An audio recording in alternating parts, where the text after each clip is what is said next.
අපි බලමු කොහොමද මේක හදන්නේ කියලා. මේකට අපිට අවශ්‍ය වෙන පාන් පිටි කෝප්ප 2ක්, සීනි කෝප්ප භාගයක්, කිරි පිටි මේස හැඳි 2ක්, බේකින් පවුඩර් මේස හැඳි 1ක්, පොල් තෙල් කෝප්ප භාගයක්, වැනිලා, බිත්තර කහ මදයක් සහ බිත්තර ගෙඩියක් වෙනම, බටර්, චොකලට් ක්‍රීම්, බිස්කට්. අපි බලමු දැන් මේක කොහොමද හදන්නේ කියලා. මුලින්ම අපි සම්පූර්ණ බිත්තර ගෙඩියකුයි තව බිත්තර කහ මද වලින් එකකුයි මේකට දාගන්න ඕනේ බෝල් එකකට දාගමු. ඊට පස්සේ අපි මේකට එකතු කරන්න ඕනේ වැනිලා මේස හැඳි එකක ප්‍රමාණයක් වගේ අපි මේකට එකතු කරනවා. ඊළඟට අපිට අවශ්‍ය වෙන සීනි. ඔයගොල්ලෝ සීනි සාමාන්‍ය ප්‍රමාණයකට කුඩු කරගන්න ඕන ගොඩක් හොඳයි. එතකොට අපිට කුඩු වෙලා මික්ස් කරන්න ඕනේ නැහැ මේක. සාමාන්‍ය ප්‍රමාණයකට ඔයගොල්ලෝ මේක කුඩු කරගෙන මේකට එකතු කරගන්න සීනි ටික. ඊට පස්සේ හොඳින් මේක කවලම් කරන්න. මේ වගේ තියෙන්න ඕනේ. හොඳට කවලම් වෙලා තියෙනවනේ සීනි ටික හොඳට දිය වෙලා හොඳට කවලම් වෙලා තියෙන්න ඕනේ මේකෙදි. ඔයගොල්ලන්ට පේනවා ඇති මේක. ඊට පස්සේ අපිට මේකට එකතු කරන්න ඕනේ පොල් තෙල්. ඔයගොල්ලන්ට පොල් තෙල් නැත්තම් මෙල්ටඩ් බටර් ගන්න පුළුවන්. පොල් තෙල් හැමෝගෙම ගෙවල් වල තියෙන හින්දා මම මේකට පොල් තෙල් භාවිතා කරේ. හැමෝටම හදන්න ලේසි වෙන්න. මේක හොඳින් කවලම් කරගන්න ඕගොල්ලෝ.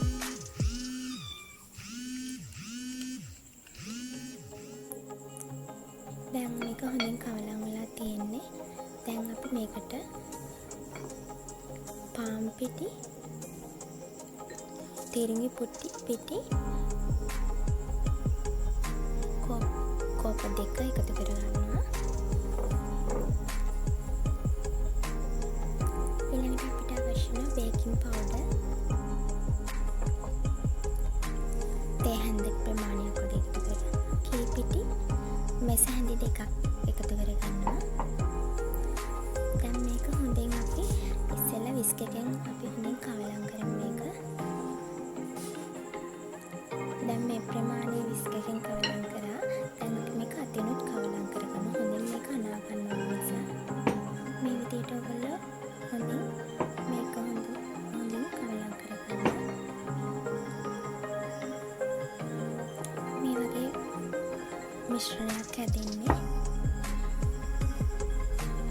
අපි මේක පොඩ්ඩක් පැත්තකින් තියලා බලමු චොකලට් බිස්කට් වලින් මොනවද මේක කරන්න කියලා. මේකට අපි එකතු කරගන්නවා බටර් මේස හැඳි 2ක් පමණ. මේකට ඕනේ වෙනවා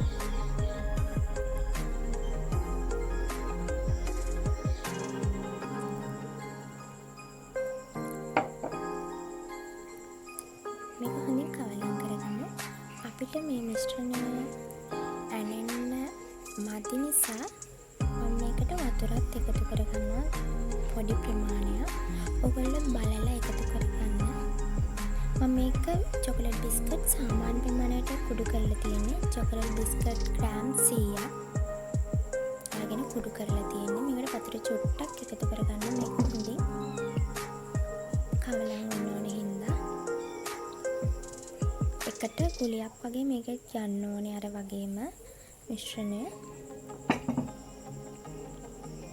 හොඳින් කවලම් කරගන්න ඕගොල්ලෝ මේක. මේ පේනවා ඇති ඔයගොල්ලන්ට ඇලෙන්නේ නැති ප්‍රමාණයට මේ වගේ තියෙනවා.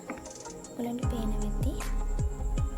දැන් අපි කලින් හදාගත්ත මිශ්‍රණයෙන් මේ වගේ ප්‍රමාණයක් අරගෙන මේ විදියට හොඳින් තුනී කරගන්න ඕනේ. හොඳින් මේක තුනී කරගන්න ඕගොල්ලෝ. ටිකක් සාමාන්‍ය ප්‍රමාණයක මේ වගේ පළල හිටින්න දිගටත් හිටින්න තුනී කරගන්න මේ වගේ. ඔයගොල්ලන්ට පේනවා ඇති. ඊට පස්සේ අපි හදාගත්ත චොකලට් ක්‍රීම් බිස්කට් මිශ්‍රණයෙන් මේ වගේ ප්‍රමාණයක් අරගෙන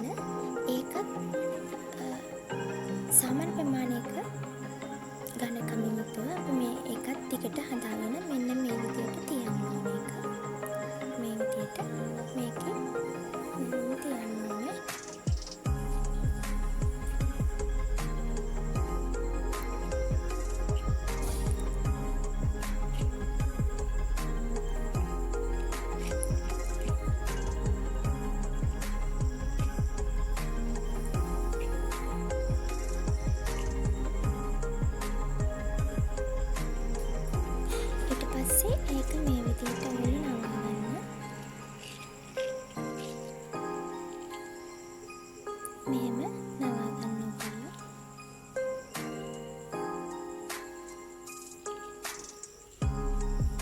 මේ විදිහට නවලා මෙහෙම එකතු කරන්න.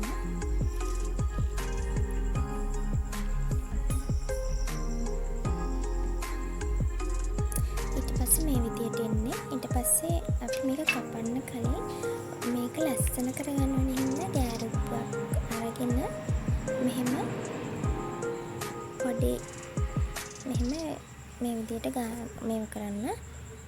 ඔයගොල්ලන්ට කැමති නම් එහෙම කරන්න. මේක ලස්සන කරගන්න මම එහෙම කරන්නේ. ඔයගොල්ලන්ට මේකට ඔයගොල්ලන් ළඟ කටර්ස් තියෙනවා නම් මේ වගේ ලස්සන ඩිසයින් එකක් මේකට එකතු කරන්න පුළුවන්. මේ වගේ තමයි දැන් තියෙන්නේ මම හදාගත්ත එක. අපි මේක සෙල්සියස් අංශක 220ක් විනාඩි 7ක් පමණ මේක oven එකේ දාලා හදා ගන්න ඕනේ. මේ විදිහට තමයි තියෙන්නේ. ඕගොල්ලෝ මේක හදලා රස බලන්න. මාව subscribe කරන්න මේ වීඩියෝ එකට ඔයාලා කැමති නම්. ස්තුතියි.